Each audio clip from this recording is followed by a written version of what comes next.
नमस्कार। मु वास्तुविद पवित्र महारणा। वास्तुशास्त्र मतरे छातर पानी क्यों दिग को पड़ा दरकार से विषय में आज कह बहुत जन कौन करती ना से जो वर्षा समय हो कि कौन भी समय हो छातर पानी को गढ़ा चारिपट दिग को बाट रखी दिखती चारिपट दिग को पानी खसला। यह वास्तुशास्त्र मतरे भूल। वास्तुशास्त्र मतरे छातर पानी पूर्व दिग कि उत्तर दिग को गढ़ा दरकार।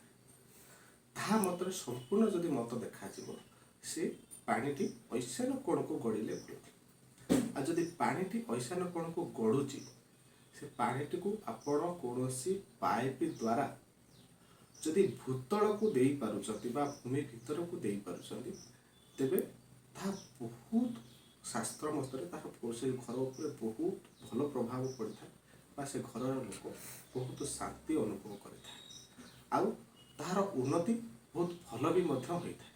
से वास्तुशास्त्र मतरे छात्र पानी को आउ कौन दिग को न दे ईशान्य कोण हो कि पूर्व दिग हो कि उत्तर दिग को ग्रेडिंग करके छातटी को रखते जदि पानी पूर्व दिग को पड़ पार कि उत्तर दिग को पड़ पार कि ईशान्य कोण को पड़ पार आउ कौन पट को जमीक आप पश्चिम पट कि दक्षिण पट को से पानी को गड़ातु ना। यह वास्तुशास्त्र मतरे भूल रोची।